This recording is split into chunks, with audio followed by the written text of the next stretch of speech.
Hi, everyone. My name is Scott Bryson. I'm the founder and the CEO of Orbital Farm, and I'm going to talk to you about food and space, about cellular agriculture, and how life support systems can support astronauts and humanity becoming a multiplanetary species. So, food is something everyone loves. It's deeply tied to who we are. It's part of our family heritage. It's part of where we're from. It's part of our parents cooking who bring fond memories of childhood or bringing our family together or even new friends and business meetings. This is something that we is deeply emotional to each of us and not only provides nourishment to ourselves, but it's a big part of what culture means to everybody. And these are really important things to think about when trying to uh, develop new products, when to try to solve some big challenges that we have today in our world. Um, it's also a big component and an important thing in space. It's expensive in space, that's for sure. And just the life support system costs for food and water and services and supplies on the ISS are 22,500 US a day. So it's incredibly expensive there. Um, but it's also really important for part of their lives. It's part of their daily life and really something that they look forward to. It's also a major challenge when thinking about where humanity is trying to develop and go. Just to send a four-person crew to Mars, this is going to take 24,000 pounds of food and packaging with the current systems that we have today. This is, a huge amount of space and volume and mass to be able to send there. And these are missions that take, you know, even on the short term, if only spending 30 days on the surface of Mars, this is still going to take 1.8 years of time to get there and back on a mission.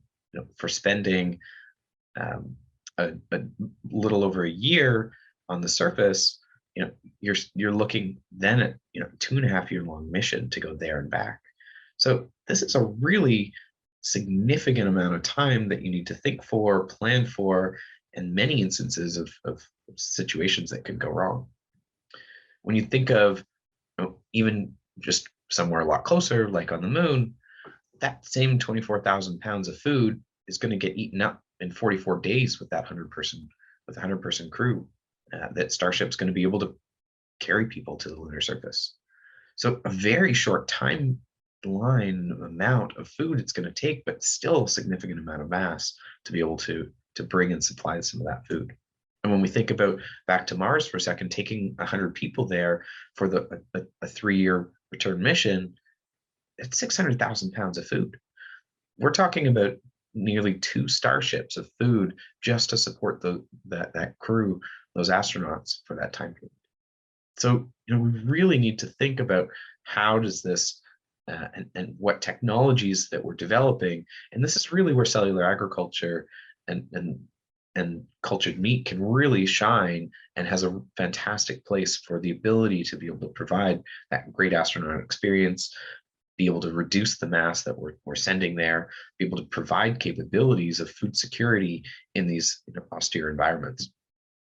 Ultimately, in the space domain, what we're trying to do as a species is to develop the capability of building a multiplanetary species. And so, in thinking through that for a moment, to be able to have the capacity for longevity, you need genetic diversity. That's going to take around 500 childbearing families to be able to deliver that. And to support 500 parents, essentially, you need a community between 2,500 and 5,000 people for that genetic diversity, for the age diversity that's going to also come with that.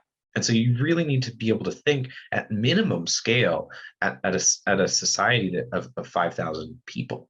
And so on a Mars base, cycles being over a 4-year time frame, being able to live there and subsist there, and that's sort of the delivery time frame that You could experience at the best case scenario, you're looking at 40 million pounds of food that need to be there to support those 5,000 people for that 4-year time frame. And so that's going to take 90 starships every 2 years, this armada flying back towards Mars to deliver that level of food. Let alone, the 600 or 750 launches it's going to take to refuel those ships before they can even get here. So this is a huge logistics burden, and really begins to start to make very clear why we can't just continue to bring food from Earth, even though, frankly, $24 million per year for a 5,000 person group is much more affordable than it would be from a single mission time frame. It really ends up becoming not only a logistical challenge and cost, but also a risk factor that just, frankly, it's something I'm not willing to bet my life on.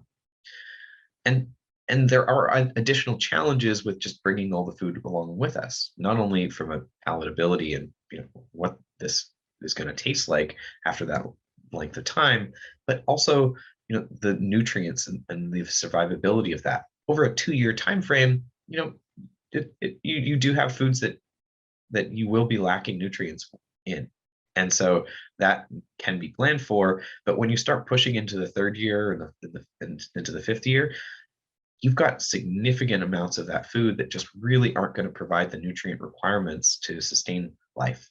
And so you really have to have that capacity and capability, because that the nutrients and those micronutrients are vital to the survival and the health, even the long term of every one of those astronauts.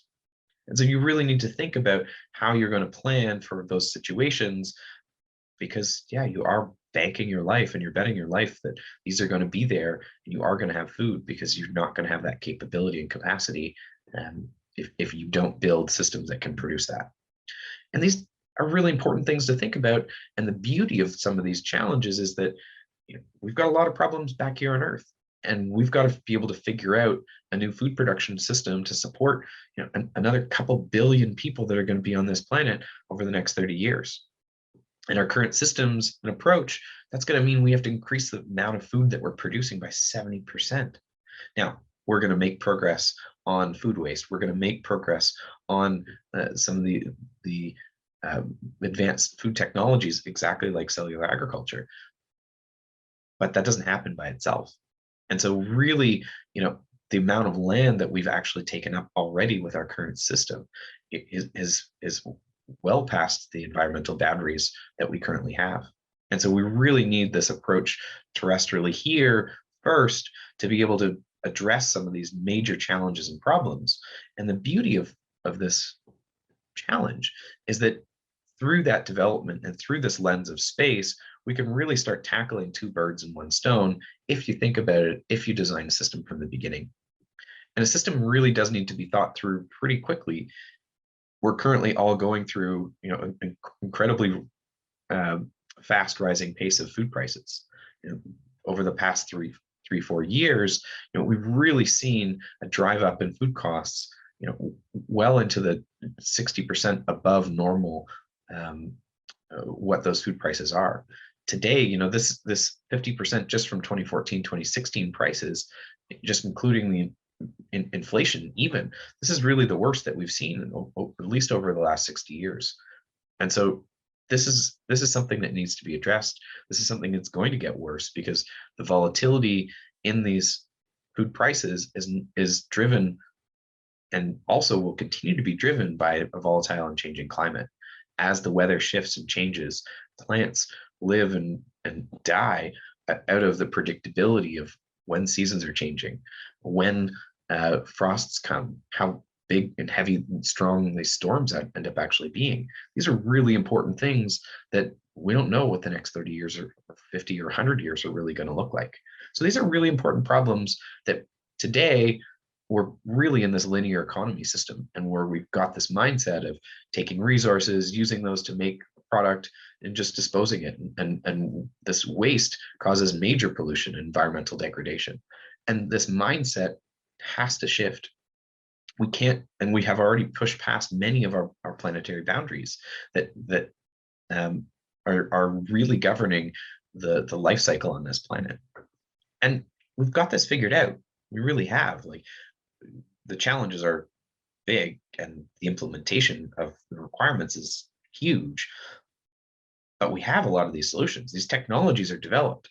I mean, we can grow any food we want in a greenhouse. You can grow bananas. There are bananas. I live in Toronto in Canada, and there are bananas that are growing just an hour outside of the city, and they're being sold for $1 banana to hotels and high-end restaurants for local bananas in 24 or 365 days a year in Toronto, Canada, where we get significant winter. So you can grow anything you want, and you can recycle a lot of those nutrients. You can recycle that water, and you can build systems. And we've proven that, and we can do that over long periods of time. You see life support systems on the International Space Station, where we've had astronauts living for over 20 years with sustained presence on the International Space Station.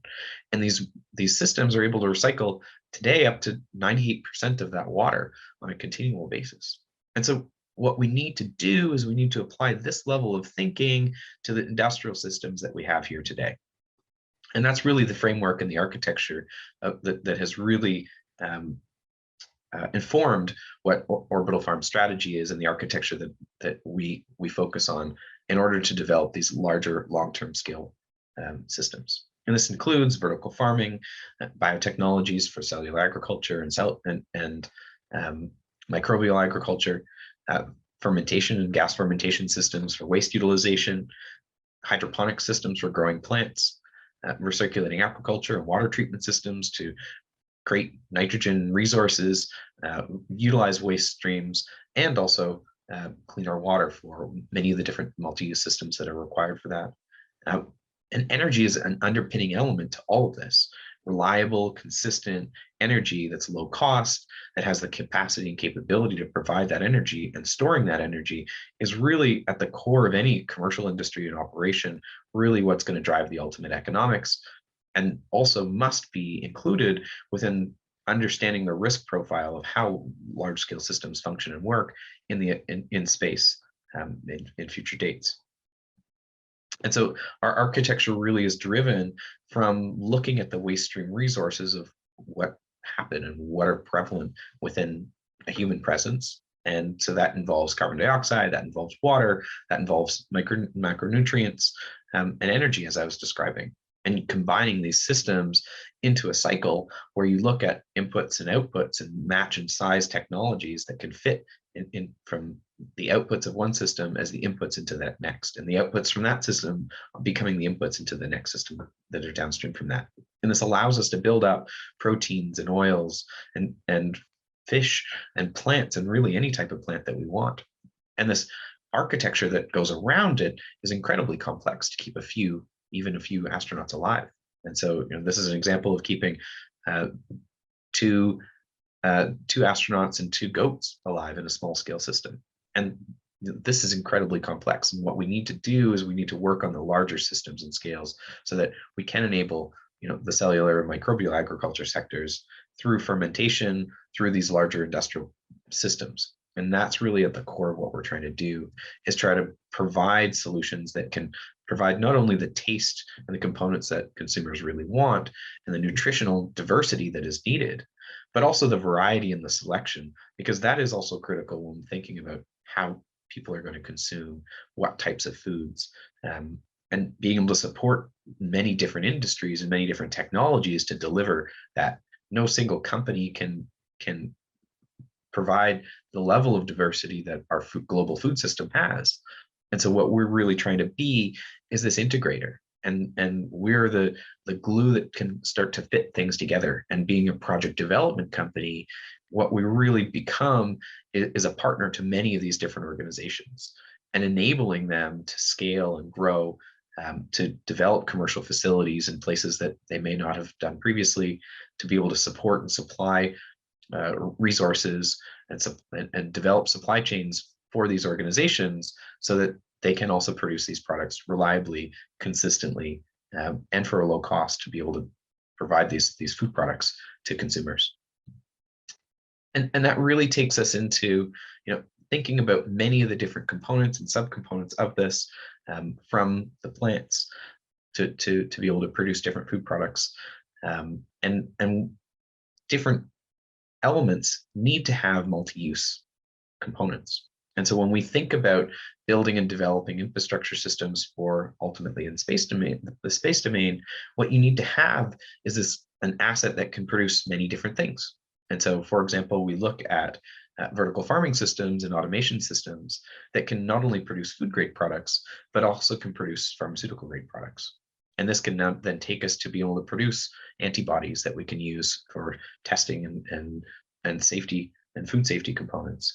And it can take us into the vaccine production because there may be emerging threats that we're not aware of or can't plan for missions long term. And there's a pretty big need globally for the emerging threats that we have going on right now. Enzymes to be able to produce and create new products, and other complex proteins that are needed in things exactly like growth media. And so these systems and that we look at really come into how do you look at the bigger picture and how a system can all come together. And so when we look at how growth media is utilized in the cellular agriculture and what goes into creating that, today we use a significant amount of water. Today we use a huge amount of all the different elements within the growth media, and we're moving towards the ability to be able to reduce that usage, and we're moving towards the ability to reduce our water usage significantly, and we're moving towards reducing the requirement and the increasing the reuse of a lot of these components that do frankly get wasted. And so mass ends up being a really important factor when thinking about space. It really is a major cost driver for any of these assets. And so that water reuse that we talked about is critical in thinking through this, and the total amount that it's going to take to send up to even conduct experiments or to develop a commercial business operation in the space domain. It used to be that it was around $6,000 to do an experiment per kilogram on the International Space Station. Today, this is $40,000. You have to send the mass up, and then you also have to send the mass back down because it can't just continually stay there. And so, you've got significant costs to conduct experiments in space, and frankly, beyond just experiments, it's going to take a significant amount of money to be able to do any of this work, even commercially, in the space domain. And so, looking at some of the math on how this might work out, what you're looking at from a cost perspective in current situations are $1.5 million per kilogram for that cultured meat example, just in terms of the mass for that growth media itself for a kilogram of growth of cultured meat. Where we're going to be able to move to once we're able to optimize systems is significantly lower, but still in incredibly high prices that just aren't really sustainable. And so what you really need to move towards is that water reuse capability.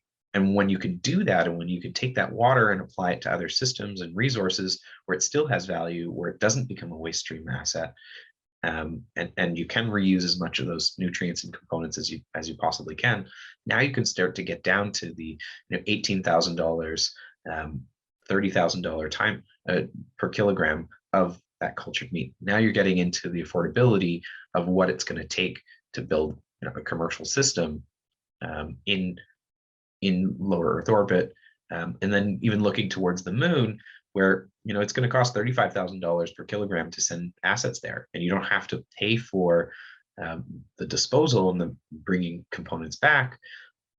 You're now able to get down to $16,000 a kilogram, $26,000, $27,000 a kilogram in the ability to be able to provide those components on the lunar surface. And so, those really high ticket price locations and that ultimate goal of where we need to both conduct experiments into and where we think that this could potentially have a great fit, Earth and here today to feed people today, this is really the big opportunity. This is really why we're all here, and this is really what we can what we're all aiming towards delivering on. And the future state of these of the cost of delivering these products at a large scale, that's really where we need to get to be able to build a sustainable manufacturing system that's going to operate for more than 6 years at a time at a large enough scale that we can demonstrate the capability of these technologies interconnected with fermenters and bioreactor systems and water treatment systems and energy production systems and nutrient recycling systems.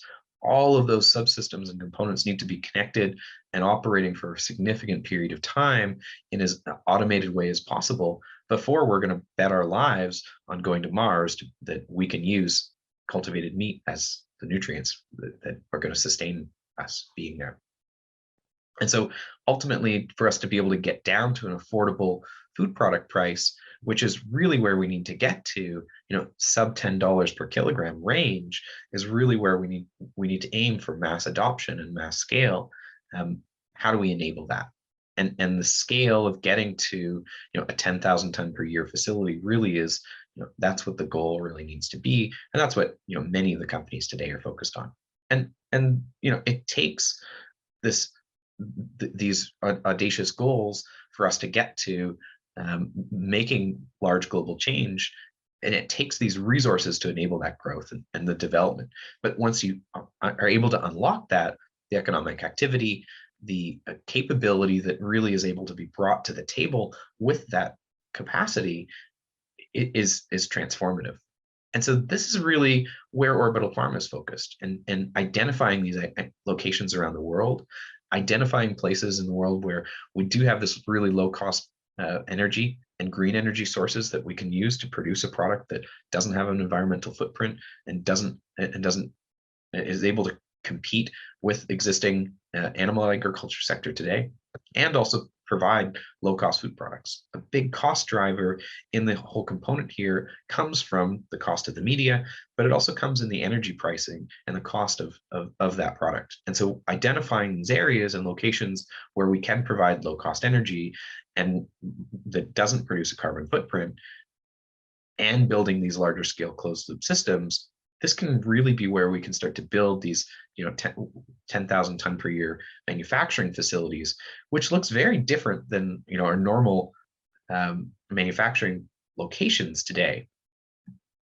And so where we're starting, and our Catalyst project is at Spaceport America, the very first spaceport on the planet, a place where we can demonstrate the interconnection of these technologies, where we're in a very desert and remote environment, where we have significant renewable energy resources and capabilities, and where we can demonstrate these technologies to astronauts traveling into space, going through that moment of looking down at the world with very different eyes and having that overview effect, but providing practical experience for those astronauts on the ground while they're doing their training and orientation, for the employees that work there and support these aerospace technologies.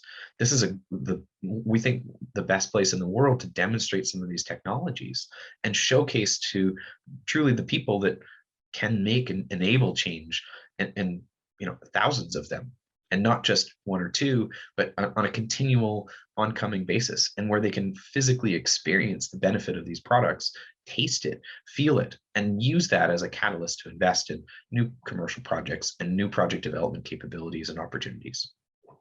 And the way that we're doing this, and where we start, is in the approach from an energy side of things, and from a food production perspective today. What we're looking at developing and producing are agrivoltaic systems that allow us to produce energy and produce food on the same piece of land. And that's the very first step that's going to catalyze these projects and move towards identifying an investor to be able to support a cellular agriculture setup at the same location as a secondary phase to this project, and moving on to be able to bring in all the other components that are required to enable this. And it takes this sort of proactive effort and investment, but it takes this sequencing of technologies to be able to build and develop a commercial industrial scale project. And this is really the approach that Orbital Pharma is focused on, is to how do you deliver multiple of these different projects And it takes, innovative investors. It takes patient capital to be able to understand where we're trying to go, and provide them with investable opportunities to be able to enable these types of commercial operations. And it takes some of the best employees on the planet to be able to do this. And so this really, we think, is something that is not only exciting and interesting, but it's collaborative with every technology partner out there. And what we need to get to in order to develop the confidence of building a large-scale life support system in space is really, it's going to take a variety of different projects. And one system is not going to be perfect. It's definitely not going to be perfect on the first try. It's for sure not going to be perfect on the second try. And the diversity of the different types of products, of different types of meats, of different types of feedstocks, of different waste streams, all of these different components need to be tested and trialed in different environments and cultures and climates. And it really creates actually a fantastic opportunity for many different countries to be involved, many different corporations to be involved, who they don't even have to be involved in the cellular agriculture industry. They could just be a buyer of renewable energy, and we can co-develop a project alongside one of their manufacturing facilities, for example. And this idea of the circular economy and co-locating industrial manufacturing facilities alongside other businesses and industries, this is really the collaborative approach that we really look for in how we're building and developing commercial industrial projects. And so our target really truly is to develop 200 projects over the next decade, and build an organization which can foster and develop on a continual basis multiple commercial projects at different scales, at each step along that pathway, but truly being that project development group that hones that expertise into the integrated systems of all the different pieces that need to be put together, and how that could be built, and how we can take that technology and really deploy it in many more locations than just one or two that may otherwise happen from just the normal project development pathway. And this mindset is really where we need to go to for how we need to tackle climate change, how we need to tackle carbon capture systems, how we need to tackle renewable energy projects, and the cellular agriculture industry really has that opportunity to be that additional catalyst for premium products, for removing animal agriculture and enabling areas of the world that otherwise really would not have the capacity and capability to produce food products. But because of the resources that they now have of low-cost energy, they can really become these hubs to produce food and produce abundance and play in a way that was never really possible before. And this is really what I think brings everything back to how food really connects everybody, and how food is going to connect countries. It's how food is going to connect communities, and it's going to connect different companies in a very collaborative way. And this is what we see happening in space today, and what we will see happening in space tomorrow. And so this approach, we think, is exciting. I'm excited, and I hope that you found this interesting and exciting as well. And we'd love to connect.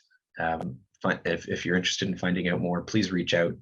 We'd be very happy to have further conversations, answer different questions, develop strategic partnerships, and see where this can go. So thanks very much for your time, and I look forward to connecting with each of you further. Thanks very much.